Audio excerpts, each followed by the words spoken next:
Alright, so my complacency knows no bounds. As I continue to debilitate on which movie, game, or weapon I should review next, I keep finding myself coming back to these figurines. Maybe once I cover this latest acquisition, we can start focusing on the other content. Friends, strangers, and enemies, this is the very, very long overdue review of Gametoys 6th Scale Cloud Strife. Or Ex-Soldier First Class, as they call him. You know, for copyright reasons. Cloud Strife, this Moody Merc, is the main protagonist from the anthology series Final Fantasy. Final Fantasy VII, to be precise. Oh, and Advent Children.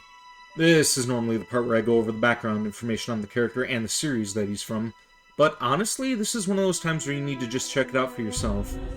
There is so much to talk about with this character and the game that he's from, but that would pad out the video more than I'm already unintentionally padding it out by explaining his origins to you now.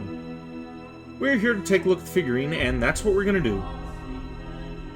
But I guess I could summarize before we do that. Cloud's a mercenary working for a good guy terrorist organization that's trying to blow up reactors run by world leaders who are actually bad guys. And there's this former employee of the bad guys who's trying to destroy the world, and the good guy terrorists have to stop him. Yeah, I think that's the best synopsis that I could give without being overly detailed. Now then, on to the main event.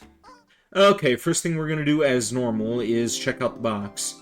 I think what they're trying to do here is replicate the menu screen from the Final Fantasy VII Remake, with Cloud's Buster Sword sitting in the blackness of the screen, but this is so faded it's barely noticeable. I'm not even sure if this is going to show up on the camera or not.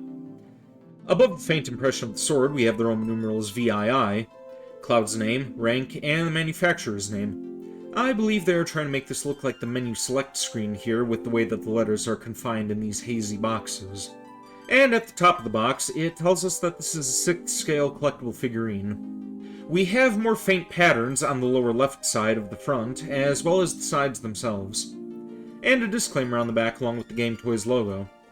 Kind of a bland design overall, but I can appreciate what it's trying to do to an extent. I think I would have appreciated something a bit more artistic and a little less abstract here. Alright then, now let's get this guy unboxed.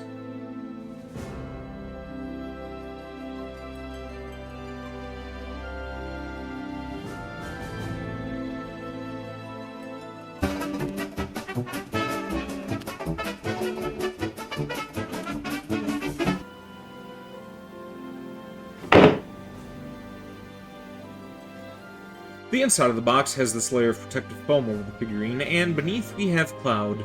And he looks pretty damn good. From his turtleneck t-shirt and baggy pants to the pauldron, right down to the gauze underneath his left gauntlet. It does look like there was an abnormality with the head sculpt, though. Around his hair here, it seems a little warped, but that could just be me. This, on the other hand, I can tell for sure is an issue with the figurine. It may be minuscule, but there is a tear right above his pocket on the lower part of Cloud's belt. Also, while these pockets here are open and functional, his back pockets are just for show.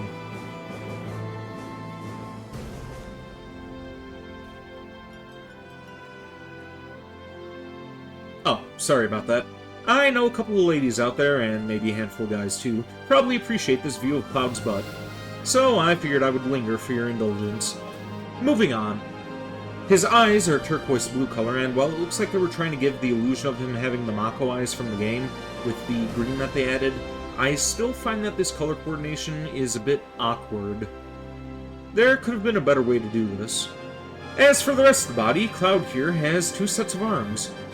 You typically see multiple hands for various different functions when it comes to figurines like this, and we do still have those. But what's interesting here is that they give you both seamless and non-seamless arms for Cloud.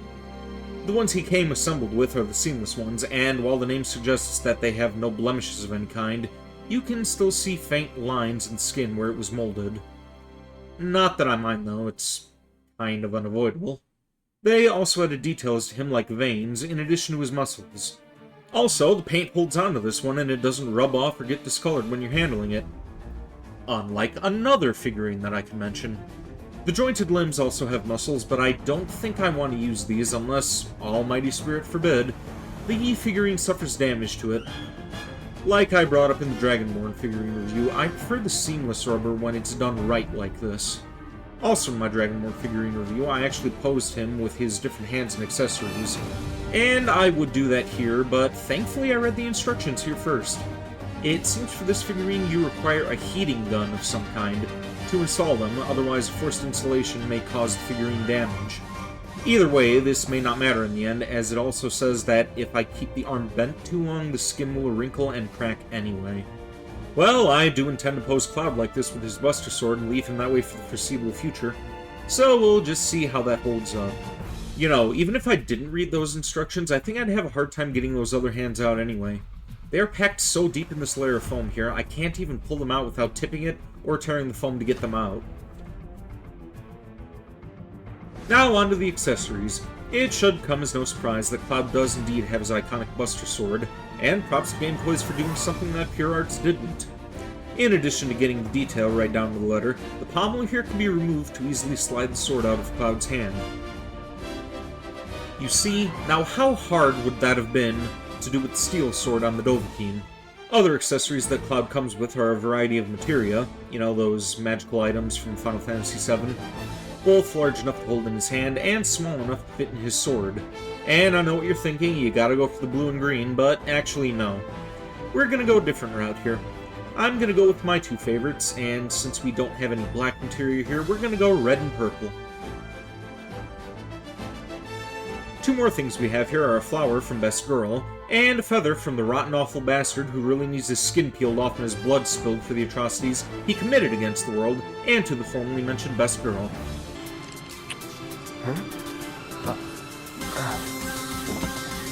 Well, you got one anyway. No, not that Best Girl, the other Best Girl.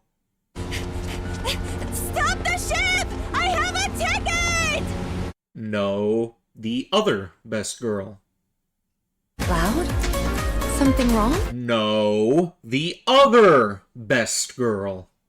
Just admit it. You're obviously captivated by my bodacious beach bod. Okay, fine, so there are a lot of Best Girls, and Yuffie is among my favorites, but I was talking about Aerith this time. Still, Yuffie is Best Girl.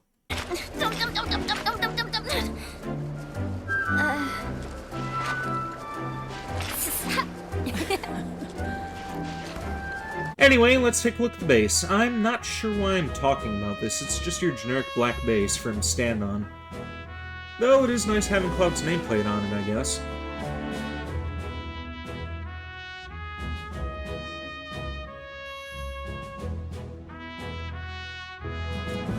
And that's pretty much all she wrote. There's not really much I could critique here. The only real flaws being how some of the stuff was packed, and the idea that you would need to buy a $20 heat gun on top of a $700 figurine just to switch out the hands. I'm not sure how you would go about correcting the Mako eyes to something more authentic exactly, but that isn't going to ruin the figurine for me. In the end, a lot of effort went into this, and I respect that. The written warning and concern about how you handle the figurine was also a welcome sight, a courtesy that SW Toys could have given with their Jill. But she's going to be the subject of critique on another occasion. Hopefully you humans have enjoyed this review, and hopefully fans who can afford it will pick up a Cloud for themselves. And with that all being said, here endeth the review. Until next time.